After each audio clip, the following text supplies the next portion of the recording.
처음에 박사님을 뵀었을 때 특히 우리 아이가 달라졌어에서 나왔던 그게 너무 센세이션했어요. 그렇죠. 아이의 문제가 아니다.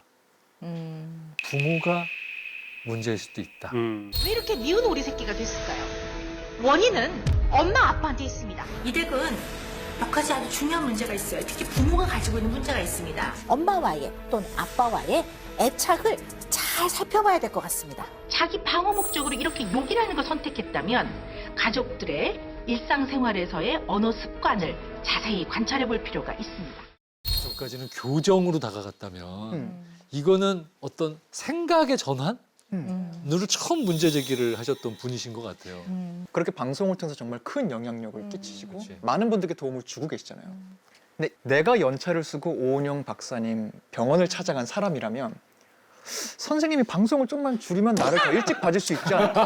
환자로 있겠다. 환자로서는 그 생각을 하게 될 것 같아요. 네. 그래서, 1대1 대면에서 그래서 선생님도 분명히 불특정 다수를 도와줄 수 있는 의사로서의 삶, 아니면 진료실에서 실질적으로 한 사람을 오해를 도와줄 수 있는 삶, 두 개의 괴리도 있지 않으셨을까라는 생각이 그럼요.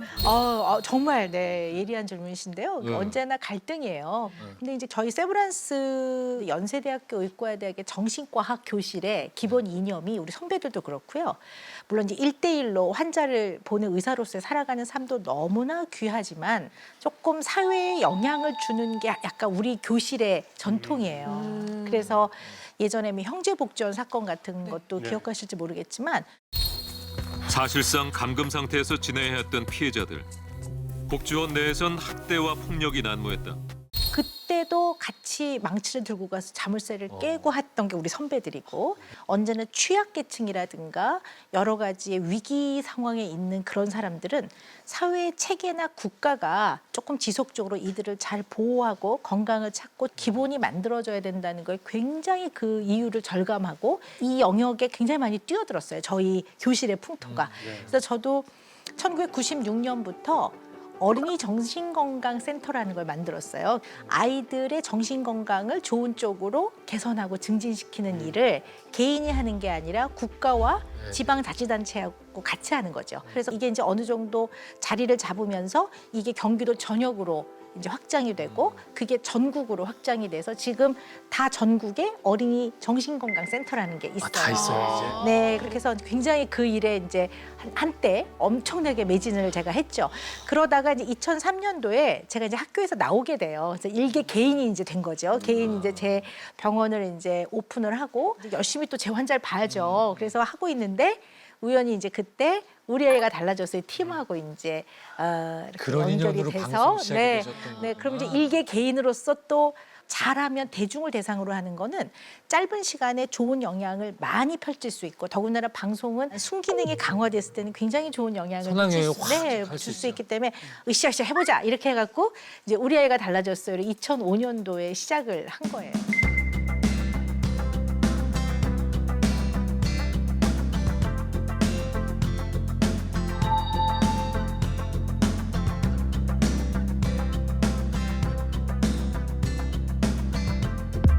다른 사람을 때릴 권리는 절대 없다고 생각합니다. 그게 심지어 부모라도 체벌이라는 방식을 이제는 우리가 내려놔야 될 것 같습니다. 이 대물림을 끊어야 합니다.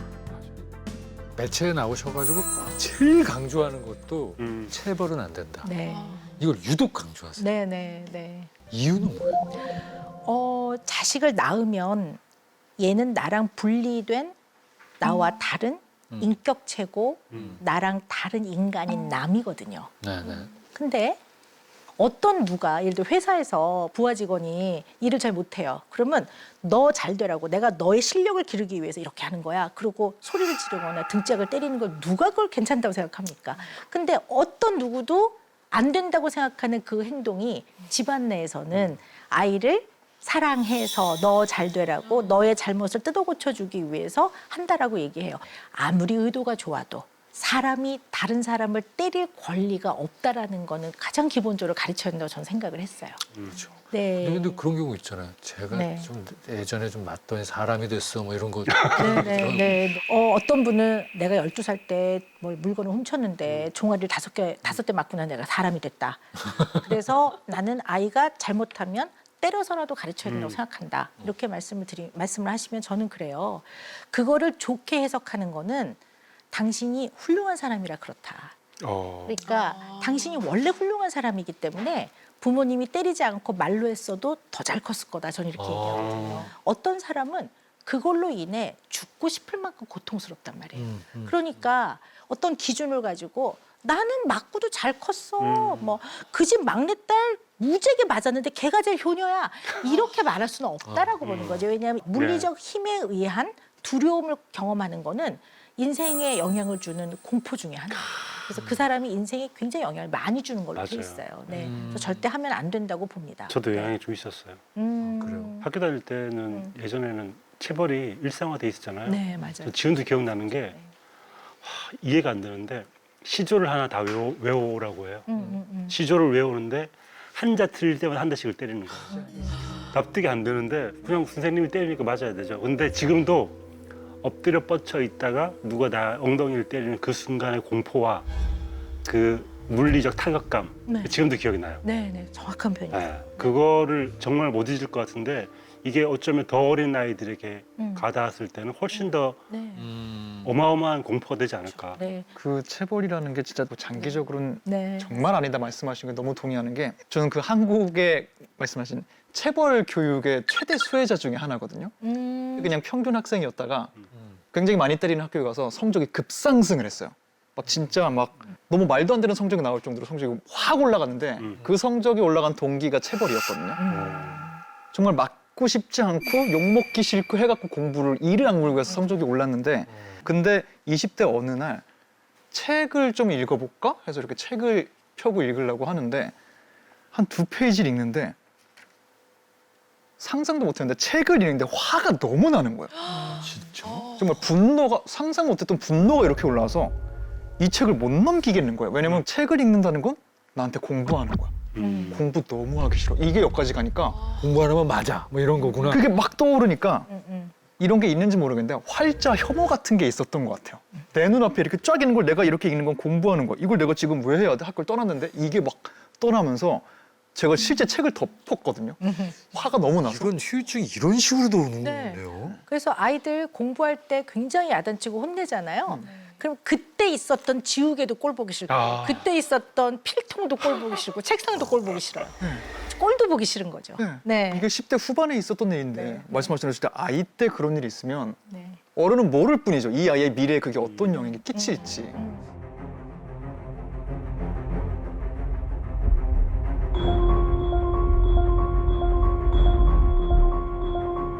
체벌이 좋으냐 나쁘냐를 얘기하는 거는 더 이상 말할 필요가 없어요. 그거는 답은 정해져 있어요. 나쁜 거예요. 하지 말라는 거예요.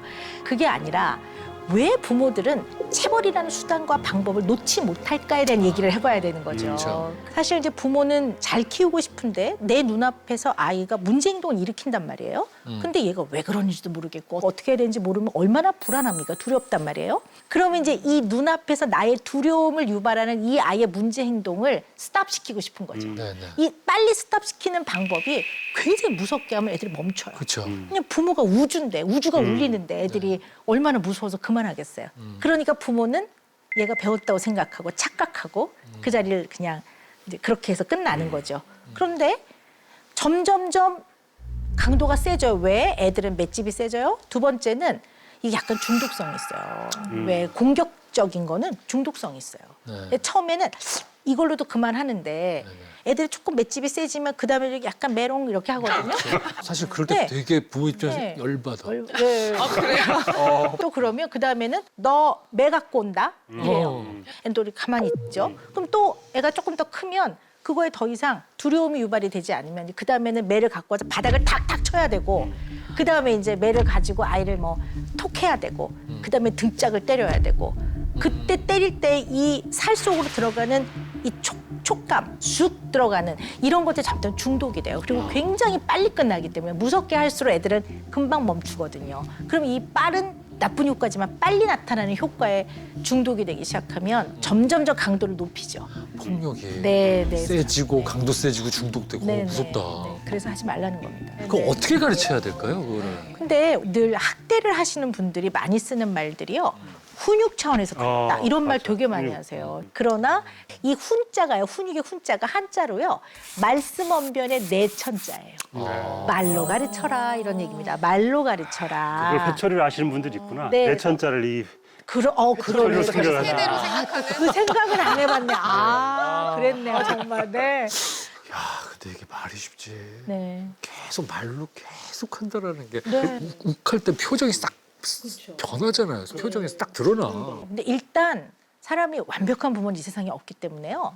욱하기도 하고요. 하면 안 되는데 꿀밤을 탁 때렸다. 등짝을 탁 이렇게 했다. 그러고 나면요. 사과하셔야 돼요. 사과를 하시는데요. 아, 사과해라. 이 또 낮에는 사과가 안 나와요. 왜냐면 얘네들 얼굴을 보면 얘네들이 입이 언제나 오리입이고 눈이 이렇게 흘기고 있거든요. 타박타박 말대꾸 하니까. 근데 이제 밤이 되면 막 사과가 절로 나오죠. 더군다나 또 눈도 감고 있고 입도 이제 애들 자느라고 이제 입도 이렇게 하고 있으니까 너무 막 너무 이쁘죠 얘네들이요. 그러면 이제 사고가 절로 나오는데 이때 막 끌어안고 막 사과를 해요. 미안해 엄마가 잘못했어. 막 다짐도 해. 다시는 안 그럴게. 막 용서해 다오 다 하는데 애는 자고 있단 말이에요. 애는 이러라고 몰라요. 그래서 잘 때도 하지만 애가 깨어 있을 때 언제나 아이의 정당성을 인정해 주듯이 어른으로서의 나의 타당하지 않았음을 인정하셔야 돼요. 네, 타당하지 않았음을 중요하다. 인정하셔야 그래. 돼요. 야, 내가 어른으로서 이렇게 하는 게 아니었는데, 야, 어른답지 못했다. 미안하다. 이렇게 하실 수 있어야 되거든요. 말로 좋게 했어야 되는데 어떤 이유로도 때리는 건 안 되는 거였는데, 야, 아빠답지 못했다. 어른답지 못했다. 부끄럽구나. 미안하다. 근데 네가 말을 안 들으니까 요거를 빼셔야 돼. 뒤는 빼고. 뒤는 네, 빼고. 딱 이 정당성의 인정과 타당하지 않았음을 부모로서 인정하는 거는요.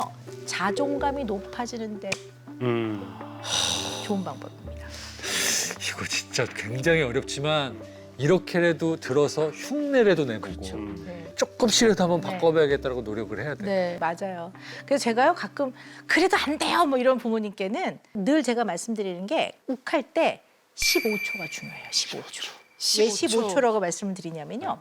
욱할 때 대뇌 상태는 도파민이 굉장히 활성화된 상태거든요. 근데 이 도파민이 활성화될 때 이 도파민이 되게 중요한데 인간의 감정과 행동과 생각에 도파민이라는 신경 전달 물질은 굉장히 영향을 많이 주는데요.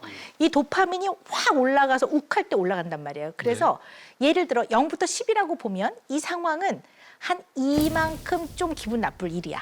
근데 이제 아이나 가족하고 있을 때 갑자기 욱하면서 한 8만큼 올라갔어요. 10이 나라를 뺏겼을 때 분노라는 8은 엄청난 사기를 당했을 때 그때 분노인데 네. 아이 앞에서 막 엄청난 사기를 당했을 때 정도로 도파민이 확 올라가면 이거를 7이나 6이나 5로 낮춰야 되잖아. 0까지 안 간다 하더라도 요게 그 밑에 단계로 내려가는데 걸리는 시간이 15초예요.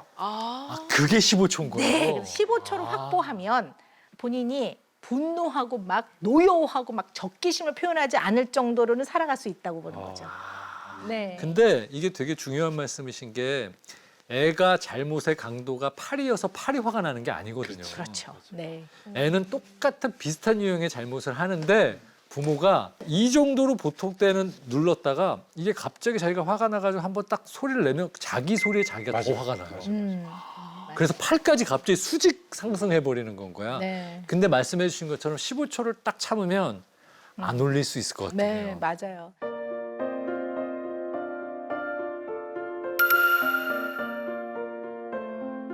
잠깐 눈을 감고 잠깐 숨을 멈춰요. 이렇게 잠깐 숨을 멈추고 그 다음에 이제 숨을 다시 내쉬면 약간 살아있다라는 걸 다시 한번 느끼면서 이 참았다 내쉬는 불편감을 약간 느끼면서 자각하죠. 아, 이게 내가 좀 더 조절해야 되겠구나. 이렇게 15초를 본인한테 맞게끔 자꾸 생활 속에서 연습과 훈련을 하세요라고 말씀을 드리죠. 네. 제가 그 좋아하는 동화 작가 고미타로의 그 좋아하는 말인데 마음 심자 얘기를 하면서 마음이라는 건 흩어져 있기 마련이다. 마음 심자가 다 흩어져 있잖아, 색이. 근데 권자, 권력할 때 권자, 군대할 때 군자는 다 모여 있어 이렇게. 그러니까 어른들은 이런 단어를 보듯이 마음을 보기 때문에 너 마음이 왜 그래? 마음을 모아. 흩어지지 마. 이렇게 얘기하는데 마음이라는 거 흩어지는 게 너무 자연스러운 일이라는 걸 아이들한테 얘기를 해줘야 되는데 어른들은 너무 권과 군이라는 이런 글자를 너무 좋아하는 것 같아요. 가족도 아까 말한 것처럼 마음 심자를 생각하면서 가족이 약간 떨어져 있는 그런 상태를 생각하면 좀 네. 유연해질 수 있을 것 같아요. 갑자기 또 어떤 생각이 확, 너무 좋은 말이다. 저는 인간의 마음은 자유로운 것 같아요. 자유로워야 할 것 같아요. 그러면 정말 학원도 끊고 싶고 막 공부하기 싫은 마음은 자유로운 건데 그걸 가장 가까운 부모한테 말하는 거거든요. 나 공부가 싫어요 이렇게. 그러네. 네. 근데 이거를 문방구 사장님한테 공부가 싫고 이렇게 말할 수는 없으니까. 그렇죠. 부모한테 말하는 게 맞거든요. 그러면 마음은 자유롭게 느끼는 대로 그런데 가장 가까운 사람한테 하는 게 맞는 것 같아요. 그래. 오히려 말 안 하는 게 문제다. 그렇죠.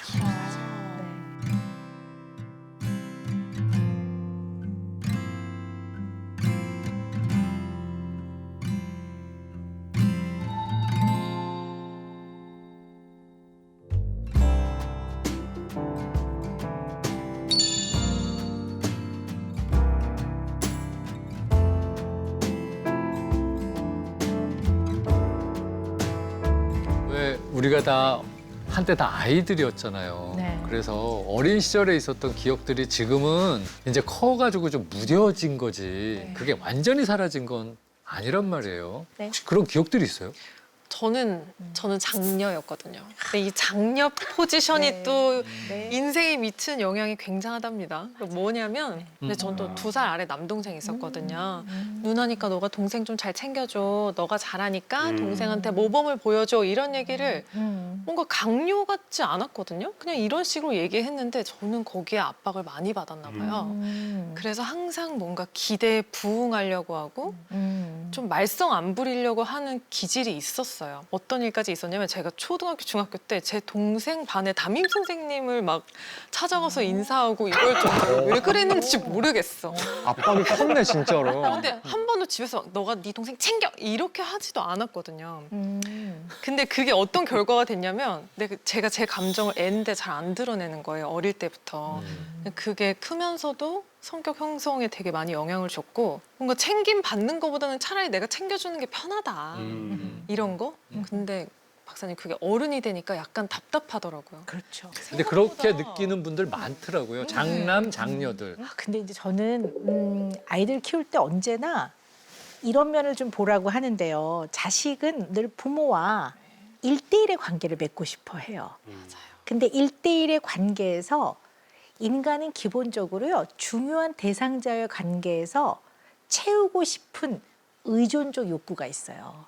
내가 이 사람한테만큼은 되게 부모죠. 부모한테만큼은 어떠한 조건과 상황에 관계없이 내가 가장 소중한 대상으로 대해주기를 바라는 거죠.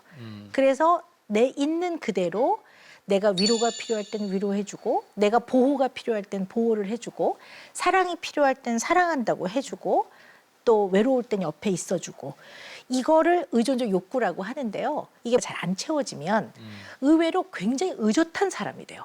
그래서 겉으로 보기에는 굉장히 의젓하고 독립적이고 자기가 할 일을 다 알아서 하고 이러한 것을 허구의 독립이라고 해요. 그래서 저희 허구의 정신과 용어로는 수도 인디펜던스라고 하는데 허구의 독립이란 건 뭐냐면 굉장히 독립적으로 보이지만 마음 한편으로는 그때 채워지지 못한 구멍 같은 결핍을 중요한 대상자한테 끊임없이 채우고 싶어 해요. 세상에. 네, 그래서 그게 딱 건드려질 때마다 어떨 때는 별거 아닌데 굉장히 섭섭하고 슬퍼지고 어떨 땐 별거 아닌데 굉장히 화를 낸다든가 또 시작됐다. 이럴 수 또 있거든요. 시작됐다. 네. 정말 네. 진짜. 여전히 과도하게 부모님을 봉양한다든가. 네, 그래서 막 뭐 예를 들어 뭐 부모님 모임에 가면 막 내가 다 내요, 내가 다 내. 뭐 이런 무리한다든지. 무리하게 이렇게 하는 것만이 어른이 돼서도 그 부모한테 어릴 때 받지 못했던 그 결핍을 부모 옆을 못 떠나면서 그걸 계속 관계를 맺으려고 한다든가. 그런 분들 네. 봤던 것 같아. 네, 네, 그렇죠. 주변에 있어요. 있어요. 네.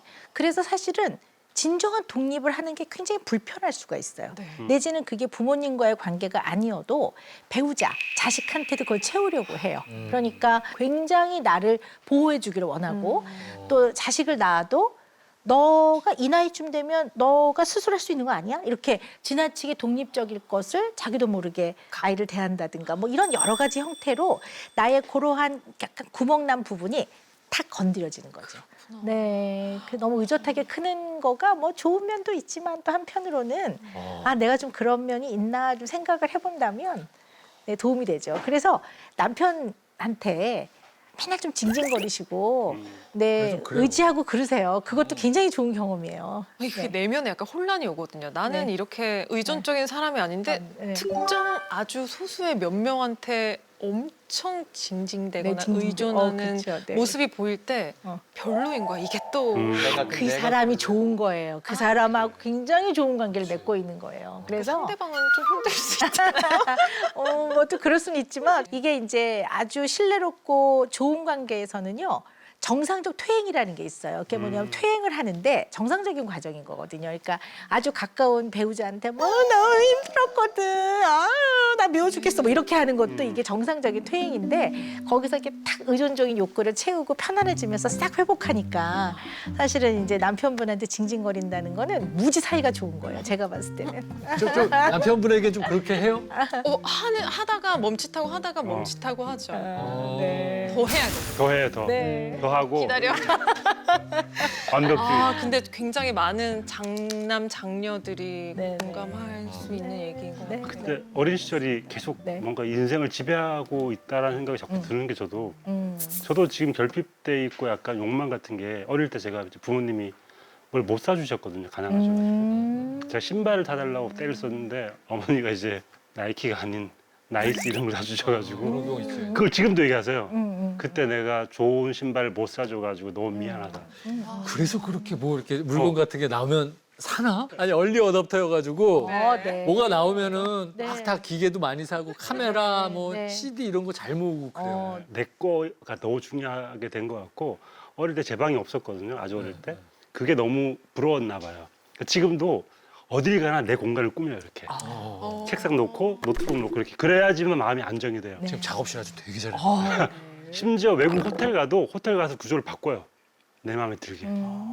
약간 이것도 약간 퇴행적인 그런 게 네, 있는 그 것 같아요. 부분이 정말 인간적으로 이해가 되죠. 근데 그 부분만큼이 뭔가 약간 이제 이렇게 구멍이 이렇게 네. 있는 거죠. 그래서 요거가 일상에서 건드려질 때가 참 많아요. 그러면 나의 내면 안에서 활성화되죠. 이렇게 탁 건드리면서 쫙 증폭이 되면서 그걸 자꾸 채우고 싶어 하는데요. 근데 이제 뭐 능력이 되고 그러면 뭐 어릴 때 못 가졌던 걸 좀 갖기도 하고 방을 꾸미는 거는 네. 그리 부적절하다고 보기는 어려우니까 언제나 정도가 적당한 선에서는 그래, 좋은 거네. 내가 왜 그런지만 좀 알고 있으면 되죠. 아, 이런 부분이 좀 그러기는 좀 많이 나는 것 같기도 하고.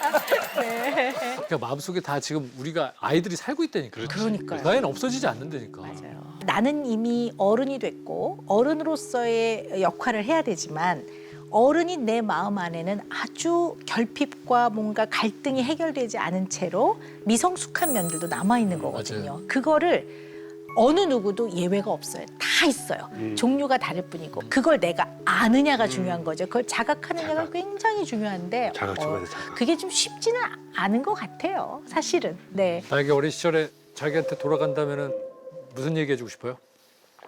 신발 뭐 갖고 싶니? 어. 다 사. 여기서 여기까지 다 사. 뭐 이런 거. 사줬으면 좋겠다. 그러니까 그게 이제 과거로 돌아가서 뭘 바꿀 수는 없겠지만 만약에 그럴 수 있다면 가서 신발을 사줬을 때 그 아이는 어떤 아이가 됐을까? 뭐 그런 생각을 해보게 되는데 똑같을 수도 있고 근데 어떤 부분이 또 나아졌을 수도 있고. 신재 기자는 동생 담임 선생님 만나가 인사하고 있는 신재에게 저는 집에서 너 요즘 어때? 이렇게 저랑 둘이서 앉혀놓고 얘기를 물어봐주면 어떨까 하는 생각? 그러니까 왜냐면 내가 내 마음을 그렇게 표현할 계기는 또 일상 속에 별로 없잖아요. 어린아이한테도.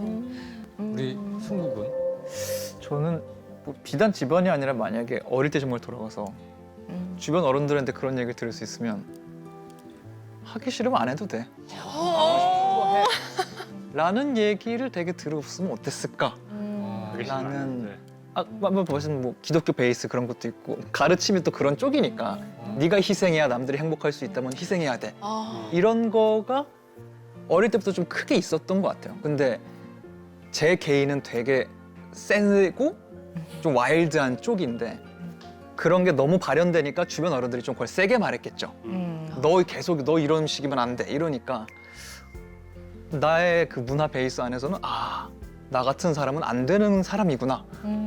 깎아야 되는구나를 너무 어릴 때부터 좀 했던 것 같아요. 그러다 보니까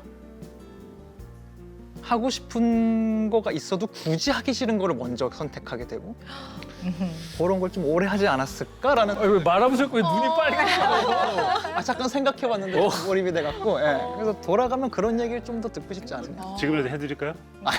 지금 대화의식을 하기 싫으면 안 해도 돼. 안 돼. 있어야 돼. 말하면서 눈이 빨개지네. 몰입되네요. 이게. 우리 오늘 깊은 얘기 진짜 하고 왜냐면 저희가 자기들 속 얘기 이렇게까지 다 끌어. 네. 박사님 오시니까 다 지금 그럴 다 일이 나오고 없었어요. 있어요. 너무 좋은데 왜냐하면 이렇게 이 인간의 이 내면을 진솔하게 말하는 거는 너무나 가치 있는 일들이거든요. 네. 그러니까 상담받는 것 같아요. 그러니까 상담이 그냥 내 얘기를 하는 거 있잖아요. 네. 꼭 무슨 솔루션을 주세요가 아니고. 네. 그러면 박사님은 그 시절로 돌아가신다면 어린아이 오은영에게 무슨 말씀 해주고 싶으세요? 그냥 좀 쉬어. 네, 좀 농땡이도 좀 피워. 뭐 이런 얘기 아닐까. 네. 진짜 열심히 산 사람이 할 수 있는 이야기다. 근데 돌아가서 그렇게 얘기해줘도 절대 안 쉴 것 같아요. 그 시절에 보면. 저는 어릴 때 남아 있었던 기억 중에 지금은 이제 다 이해가 됩니다만 되게 싫었던 게 하나 있었어요. 학교에다가 가정통신단 그럼 써서 내는 거 있잖아요. 그 거기에 무슨 뭐 재산도 써 있고 뭐도 네, 써 맞아요. 있고. 심지어 재산 같은 거 왜 그런 거 있어. 방 몇 개. 대졸인지 뭐 고졸인지 심지어 냉장고 유무도 맞아요. 쓰고 냉장고, TV. 자동차 있냐 이런 것도 써서 내는데 그 중에 이제 꼭 아빠 엄마가 써 있단 말이에요. 그럼 아버지에 대한 그걸 적어서 내야 되는데 같이 안 사는데. 저는 이제 어머님이 이제 이혼을 하셔가지고 저를 혼자 키우셨는데 매번 그런 거를 써서 내야 되는 게 너무 싫고 그리고 약간 그게 학교에서 이런 게 알려지면 되게 안 되는 거구나.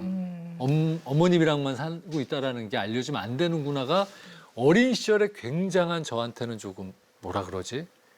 약간 감추고 싶은 그 기억이 있는데 어머님이 항상 써서 내시는데 늘 써서 그렇게 냈기 때문에 이게 학력난에도 꼭 대졸이라고 써서 내셨거든요. 아니셨던 걸로 기억합니다. 지금 같았으면 그냥 써서 냈었을 것 같아요. 야 그냥 써서 내. 그래갖고 그거 뭐 그렇게 이상한 일 아니었는데 그땐 나도 그게 창피한 건 줄 알았거든. 나는 내가 그 시절로 돌아간다면 그런 얘기를 해주고 싶어. 나에게 희열아 엄마한테 가서 혼자 키우시는 게 더 대단하셨던 일입니다라고 얘기해. 라고 나한테 얘기해 줬을 것 같아. 네. 어머님한테 박수 쳐드려요 이렇게 얘기해. 네. 그 얘기를 못 해드렸네.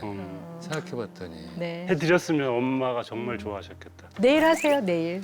아 그러네요. 네, 내일 하시면 돼요. 오늘은 너무 늦었으니까 네, 내일 제가- 하시면 될 것 같아요. 전화를 해도 네. 한번 드려가지고 네. 그 얘기를 꼭 해드려야겠다. 네.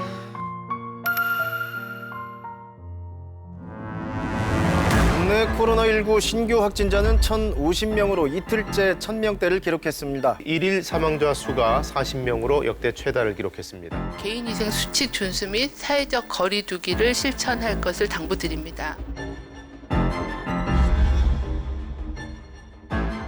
박사님, 저는 코로나19의 최대 피해자가 아이들이라고 생각하거든요. 네. 아이들이 마음 놓고 마스크를 벗고 사람과 편하게 대화를 나눌 수 있는 공간 거의 집에는 네, 이제 없으니까. 많지 않아요. 맞아요. 네. 학교에서도 다 쓰고 있어요. 네네네. 밥 먹을 때도 아예 이제 학교에서 밥 어떻게 먹니? 그랬더니 급식을 절대 대화를 나누면 안 된대요. 칸막이에 네네. 마스크를 딱 벗고 이렇게 밥만 먹어야지 그중에 누가 떠들면 선생님이 바로 맞아요. 호출. 네네. 그 급식 시간이 진짜 재밌는 시간인데. 그러니까. 근데 제일 문제가 되는 거는 아이들이요. 마스크를 쓰고 있으니까 이 얼굴의 표정을 못 읽는 거예요. 맞아요. 네. 네. 근데 우리가 소통을 할 때는 말로도 하지만 말이 아닌 걸로도 소통하거든요. 네. 예를 들어 뭐 러시아 말로 고맙습니다를 못해요. 근데 러시아 사람을 만났을 때 고맙다는 표현을 하려면 이렇게 그렇죠, 그렇죠. 이렇게라도 하면 이게 소통이 되는 건데 이게 마스크를 쓰고 있으니까 아이들이 이 표정, 비언어적인 상호작용을 익히는데 굉장히 문제가 되고요. 또 말을 한참 배워야 되는 아이들은 마스크를 쓰고 있으니까 입모양을 못 보고 그다음에 소리의 명료도가 떨어지죠. 네, 소리가 아무래도 이렇게 웅얼거리는 것처럼 들리니까 아이들한테 영향이 많은 것 같아요. 그리고 예전에는 사람을 반가워하라고 가르쳤다면 지금은 누가 다가오면 피하는 거를 가르쳐야 사람이 되고. 모여 있으면 네, 저절로 네. 피하게 돼요. 피하게 되니까 이제 그런 것들이 아이들이 이제 사회적인 관계, 사회성 발달, 정서의 발달 이런 거를 배우는데 굉장히 걱정스럽죠, 사실은. 정서적으로 결핍되는 부분들을 어떻게 채워줘야 되지?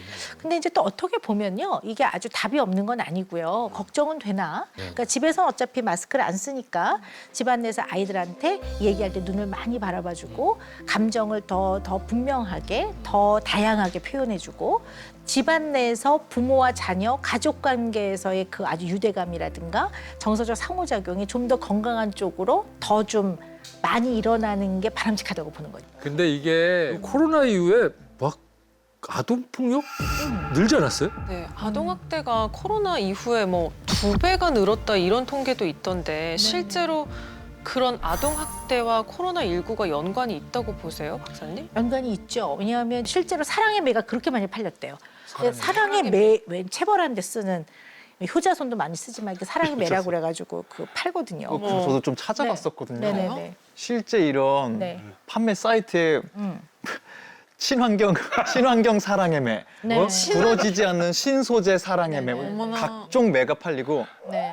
별점이 있고 네네. 사용하신 부모님들의 후기가 막 올라오고. 후기 진짜로요? 네. 소리가 크게 나서 때리지 않아도 분위기를 조성할 수 있습니다. 이런 세상에. 평이 올라와요. 네. 그만큼 이제 시대가 네, 아이들하고 어디 나갈 데도 없고 집에서 그냥 아웅다웅하면서 너무 이제 스트레스가 극도로 되고 이러한 이제 서로의 마음, 정서적인 그 힘듦이 그대로 일상생활에서 좁은 환경에서 그대로 드러나는 거죠.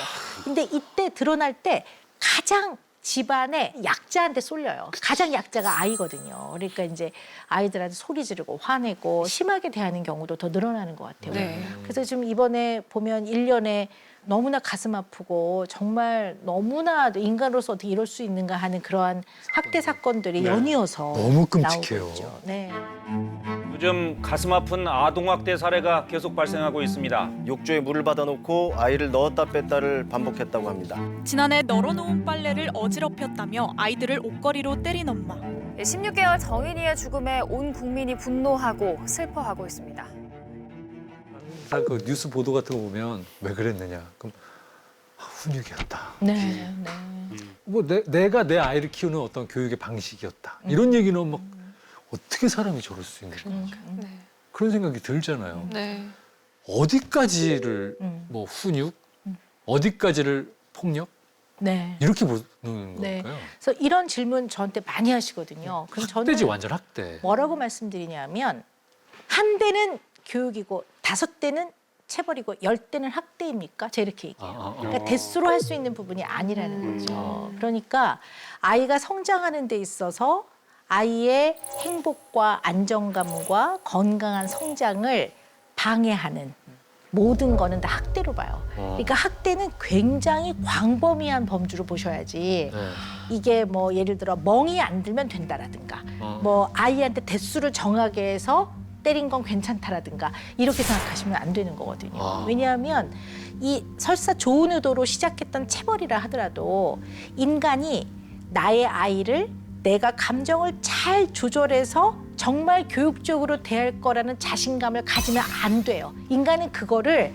선을 안 넘어갈 거라는 자신감을 가지면 안 되는 부분이거든요.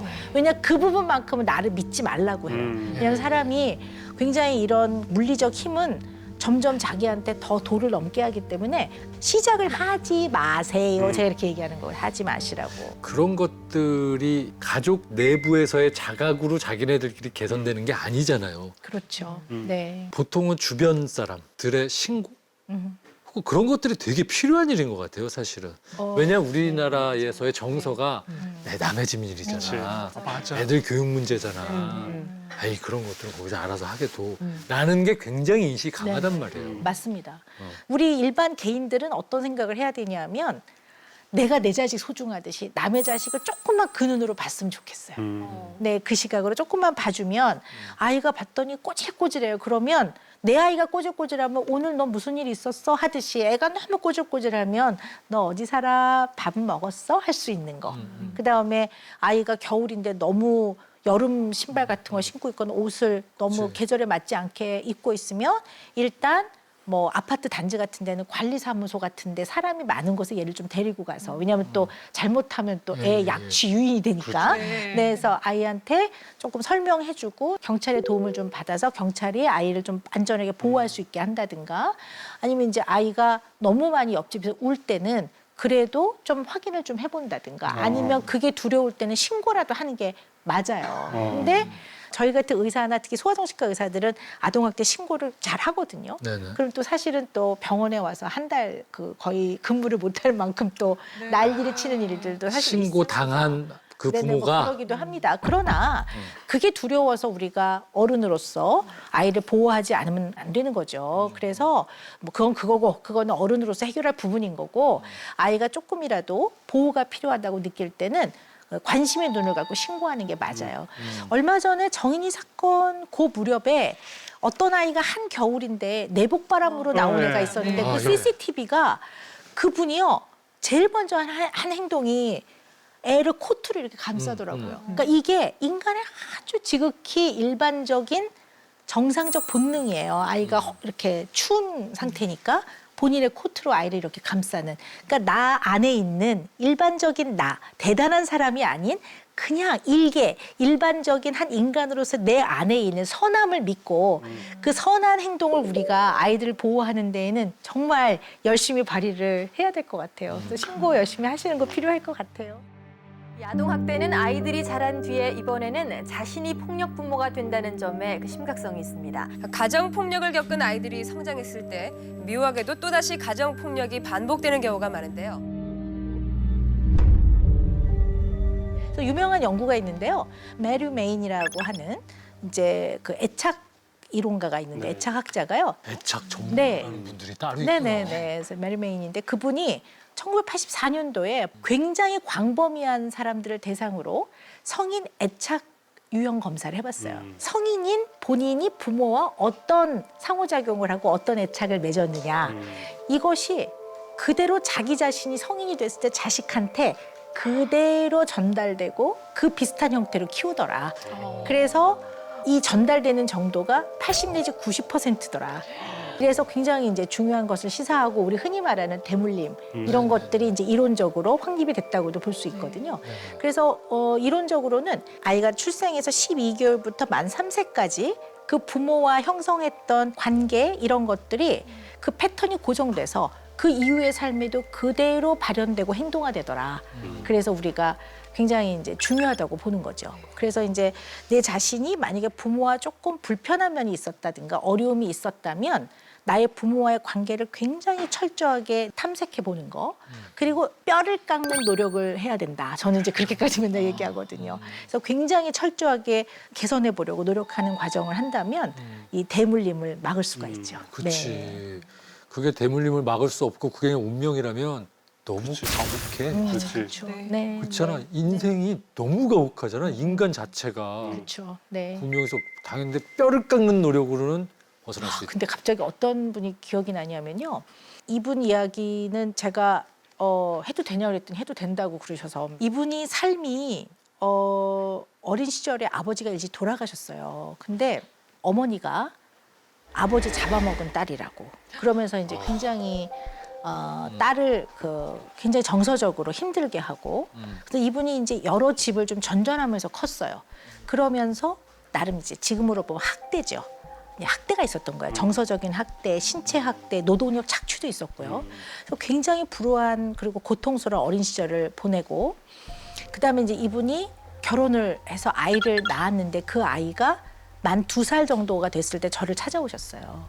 근데 아이를 굉장히 사랑하지만 어떤 일상의 현장에서는 걷잡을 수 없는 그 적대감이 올라오고 분노가 올라온다는 거죠. 그래서 어떻게 해야 되겠습니까? 자기를 신고해 주셔야 되지 않겠어요, 박사님?